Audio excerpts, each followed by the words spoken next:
بچه قرار سیل تکاملی پرنس آف پرژیا رو ببینیم که چجوری شاهزاده ایرانی شد. این شاهزاده ایرانی که الان نیست، کلا بازی وجود نداره به اسم شاهزاده ایرانی در حال حاضر، و ولی خب سیل تکاملی رو ببینیم که چی شد، که بازی چی شد و چجوری شد و این داستان چطوری شد. خوش اومدید استریم. بریم اینو ببینیم. بچه فیفا و اینا خب تغییر ساختاری ندارن، گرافیکشون عوض شده ولی خب کلیت همونن. بریم پرنس آف پرژیا رو ببینیم. آقا نسخه اول پرنس آف پرژیا که در این سطح دو بعدی و اینا بود هنوزم هست، برای گوشی هست، میتونید بگیرید بازیش بکنید، بازی جالبیه. Persia 1989 was a game that was leaps and bounds ahead of the competition. The thing that made it stand out was the fantastic این نسخه پرنس آف پرژیا روی 1001 شب ساخته شده. animation that looked extremely fluid and played very smoothly. These animations were actually در فاز هندی داره تو مثلا فاز ایرانی. modeled from actual recorded footage. The game developer recorded his brother pulling himself up ledges and climbing down, as حاجی دقت به صدای دمیجو بکن.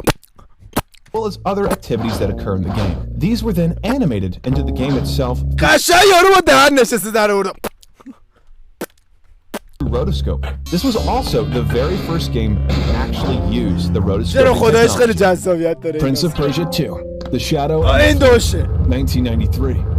A lot of people might چرا پامرغی رفت سینه recognize the کفتاری. iconic voices of the prince from the incredible Prince of Persia trilogy that started شب ببین فکر کن اسمو پرنس آف پرژیا شادو اند فلیم.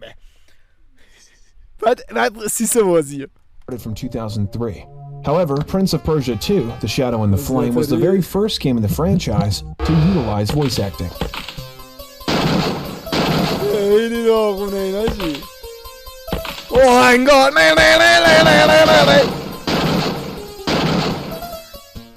Prince of Persia پرنس آف پرژیا تیریدی اینجا بود که دیگه پرنس آف پرژیا رسید به سطح پرنس آف پرژیا 3D 1999. بس من اینو بنش کنم. دیدیم داره میکنه. Prince of Persia 3D was the leap that everyone wanted. From the خودم اینا رو یادم نی. world of 2D side-scroller to a full-fledged 3D action-adventure game. The attention to detail in this game is absolutely fantastic, even going back to the intro sequence. In the beginning, رسما یه بار دیگه بنویسید دیدیم منت میکنم. بتلفیلد رو ندیدیم تا حالا. چرا بتلفیلد دیدیم؟ of the game, there is a belly dancer in the Sultan's gathering. However, she turns out to be a deadly assassin in that same سین cinematic. کاراکتر رو Later on in the game, she returns as one of the boss fights in level 6. آجی پشما آجی انمیو اولین بار دارم این انمیو میبینم تو زندگی.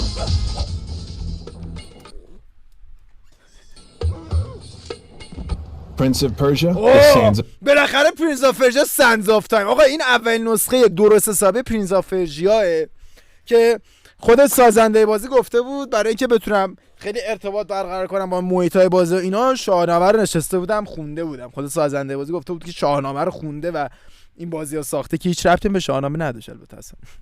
Time, 2003, the beginning to the incredible Prince of Persia trilogy. Sands of Time is going to be an اولین incredible نسخه classic. سگانه It was پرنس clear آف that the پرژیا. franchise was moving away from the darker کاش که areas to a یوبیسافت یه ریمیک خوشگل از این بازی میزد. این که داره درست میکنه به درد همش more میخوره. beautiful and aesthetic fantasy Persian design with terrifying monsters to boot. مال سالاشونو مینویسه عزیزم. این الان مال سال 2003. من خودم کوچیک کنم بچه‌ها. این الان برای سال 2003. قبلی برای سال 1999 بود. قبلیش مال سال 1993 بود. اولیش مال 1989. 1989 بالغ بر 30 و خورده ای سال پیش. To bring that vision to life, Sands of Time became the first game in the series to utilize the Jade engine. This was the same engine Ubisoft used to create Beyond Good and Evil. خیلی گرافیکش خوب بود بچه اون زمان. خیلی خوب بود. من اون زمان سیستمم نمیکشید اینو بازی کنم. سیستمم توان اجرای این بازی نداشت. و من اینو توی گیم نت بازی کرده بودم. Prince of Persia, Warrior Within. پرنس آف پرژیا و واریر ویدین. زمانی که واریر ویدین اومده بود به خاطر اون داستانه اولش اینا ما عشقمون این بود بریم تو گیم نت بشینیم اول بازی فقط نگاه کنیم. همین یعنی میشستیم یه اول بازی رو نگاه میکردیم دوباره ریست میکردیم اول بازی رو نگاه میکردیم. خیلی چیز جالب بود و تو خونه هم نداشتیم چون با سیستممون نمیکشید اینا رو بازی کنیم. برای PS2 هم بودن اینا. 2000. بهترین نسخه پرنس آف پرژیا به نظر من واریر ویدینه. این نسخه بهترین نسخه بازی سری پرنس آف پرژیا. بچه‌ای که میگن یه بازی برای سیستم‌های قدیمی معرفی کنیم بازی 4. It was evident that Ubisoft were moving in a totally different direction with Warrior Within. A game so dark and edgy compared to the original that it was a different franchise. To further certify the change in tone and music, they brought in a different voice actor for the prince as well. کیفیتش دوغونه 360 شده خیلی بازی خفنی بود پرنس آف پرژیا. Instead of bringing back Yuri Lowenthal, who voiced the prince in both Sands of Time and Two Thrones, he is voiced by Robin Atkins Downs, who brings an edgy take on the character. سال 2004 پشمو میشه چند ساله پیش فکر کنیم باز 2004 اومد. ما الان 2022 ایم. تقریبا 17 سال اینای پیش 17 سال پیش این بازی. آهنگاش خیلی خفن بود. این آهنگا خفن، گیم پلی خفن، لول دیزاین خفن، گرافیک فوق خفن. گرافیک بازی خیلی خفنه برای سال 2004. خیلی بازی خر گرافیکی بود اون زمان و میگم رو هر سیستمی هم اجرا نمیشد. بازی به شدت سنگینی بود و کلا خیلی بازی چاخیه. پرنس آف پرژیا واریر ویدین خیلی بازی قشنگی بود. یادش بخیر. Prince of Persia: The Two Thrones, 2005. سال بعدش Two Thrones mixed the beauty of Sands of Time with the dark. تو ترونز من زیاد باش حال نمی‌کردم. خیلی باش حال نمی‌کردم. واریر ویدین رو بیشتر دوست داشتم. اما میگم اون انرژی ناتین که سر گذاشته میگم یا نه نظرت. مرسی ربی محمد، مرسی ربی امیر محمد عشق منی. والا حقیقت چه بقیه هیچ فرق با انرژی دیگه نداره، فقط یه مقداری اوکالیپتوس داره. مدل بدون اوکالیپتوسش هم داشت، یعنی دو مدل داشت، یکیش پررنگ بود یکیش کم رنگ بود. کم رنگ اوکالیپتوس داشت، پررنگ نداشت. چیز خاصی نبود.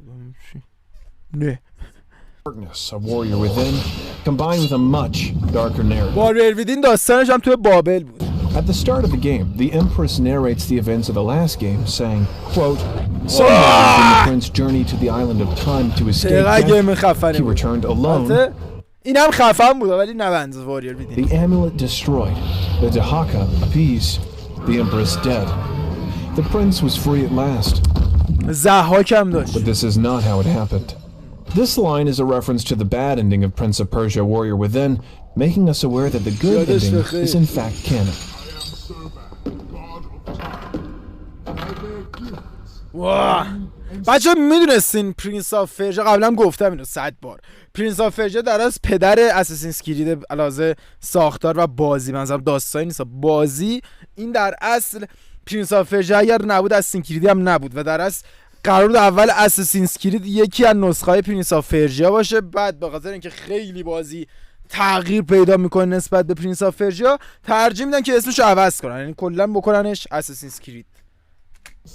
برای بچه‌ها گفتم که قدیم نمیدونستم. Prince of Persia Classic, 2007. While Prince of Persia Classic has a visual style that is quite identical to 2003's The Sands of Time, it is in fact a complete remake of the Prince of Persia 1989 game, including all... این ریمیک پرنس آف پرژیا 1989 اولی است، فقط کاراکترش سنز آف تایم. The story beats and level design. This game wasn't only released on Xbox 360 and PlayStation 3, but also on Android and iOS devices. حال نمی‌کنم. اینا به درد موبایل می‌خورن. Prince of Persia 2008. پرنس آف پرژیا خالی، هم پرنس آف پرژیا که اون زمان واسه پرنس آف پرژیا 2000 چند بوده؟ 2008 بود فکر کنم اسمش. آره پرنس آف پرژیا 2008. این نسخه پرنس آف پرژیا فایت خیلی نداشت، خیلی زیاد فایت و اینا نداشت، ولی اون زمان خیلی گرافیک خوشگلی داشت و خیلی باحال بود. این کاراکتر زنه هم فارسی حرف میزد، ما حال می‌کردیم و کلا بازی خفنی بود اینا، ولی فایت نداشت، خیلی معمایی و اینا بود که آره دیگه کاراکترش هم اون پرنس قدیمیه نبود. 2008 was a massive leap away from its predecessors. This game had a completely new art style, a completely new story, and completely new world. Unlike the popular trilogy, Prince of Persia 2. اون زمان دیگه اساسینز کرید اومده بود و یوبیسافت دیگه کل زورشو برده بود رو اساسینز کرید دیگه. یوبیسافت براش پرنس آف پرژیا اون بازی گندش نبود دیگه، رفته بود اساسینز کرید رو بکنه اون بازی گندش. 2008 was a romantic game that was built more as a meditative زیاد دیگه رو پرنس آف پرژیا وقت نمیذاشت و هزینه نمیذاشت. in the trilogy and more relaxing puzzles and platforming sections. Aside from the gorgeous and colorful world, it also features a more romantic story. خیلی نسخش کوبودیه. داستان عاشقانه بیشتر داره تو واسه داستان جدی دارک. Prince of Persia, The Fallen King, 2008. Unlike the rest of the franchise, Prince of Persia, The Fallen King was actually a spin-off based on the 2008 game known only as Prince of Persia, 2008. Was it Super Mario? This was the very first game in the franchise to be exclusively released on the Nintendo DS platform. این برای نینتندو بوده. انحصاری نینتندو DS بوده. باریکلا. Prince of Persia. Prince of Persia Forgotten Sands. اون زمان من وقتی تازه سیستم خریده بودم اولین گیمایی بود که خریده بودم پرنس آف پرژیا فورگاتن سانز بود. گرافیکش خیلی خفن بود اون زمان و برگشته بود به اون فاز قدیمای پرنس آف پرژیا. کاراکتر اصلی بازم همون پرنس آف پرژیا واریر ویدینو اینا بود و خیلی باحال بود. خیلی توی این نسخه دیگه خیلی کاراکتر منفی‌ها فارسی حرف می‌زدن، کاراکتر مثبت‌ها انگلیسی. خیلی جالب بود قضیه. یعنی کلا قولا و کاراکتر بدا فارسی حرف می‌زدن، کاراکتر خوبا و اینا انگلیسی حرف می‌زدن. خیلی زیبا بازی پرنس آف پرژیا بود. The Forgotten Sands. آدم بدا پرژیا بودن، آدم خوبا انگلیس. 2010. It had been around 5 years since two thrones and a proper Prince of Persia game set ولی خیلی باگ داشت. ببین بازی پر از باگ بود. یه باگی بود که دست و پا در آورد. Looming castles against monsters of the ancient sands. The Forgotten Sands wanted to change that and return the franchise to its roots. It is set in a castle in Persia and features Yuri Lowenthal's comeback as the prince after 5 years of him being voiced by a different actor. و توی این نسخه خیلی از چیزای ایرانی استفاده کردن. ساختمان‌های تخت جمشیدی و اینا خیلی دیگه زورشون رو زده بودن، مثلا میگه خیلی دیگه نزدیک باشه به ایران. صحنه نمیدونم صحنه Prince of Persia: The Sands of Time remake. اینم که ریمیک سانز آف تایمی که قرار بیاد که بیشتر هندی بود تا اینکه پرنس آف پرژیا جا هندی ان کاراکتر همه. 2020. خودش رو فهمیدن ریدن، کنسلش کردن دادنش به تیم دیگه بسازه. اول قرار بود اینو یوبیسافت بمبئی بسازه. فکر کن یوبیسافت بمبئی، شعبه بمبئی یوبیسافت قرار پرنس آف پرژیا بسازه. بعد همه هندی بودن تو بازی. خودشون فهمیدن ریدن دادن به همون یوبیسافت مونترال که سری اصلی پرنس آف پرژیا و اساسین کرید رو میسازه بسازه که دوره افتاد عقب. 1 سال دیگه میاد. Ubisoft is trying their hardest to bring the franchise back to relevancy. However, in their attempts to make a fresh-looking experience, قشنگ هندی انا قیافا رو ببین. they haven't been able to figure out how to execute it. قشنگ فیلم هندیه او. The game was originally announced in 2020 and slated to release in early 2021. آره این It was پرنس آف then هندوستان. delayed to late 2021, then towards April 2022.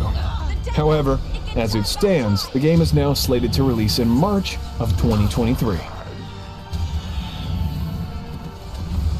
امیدوارم که زودتر بیادش. خفنه.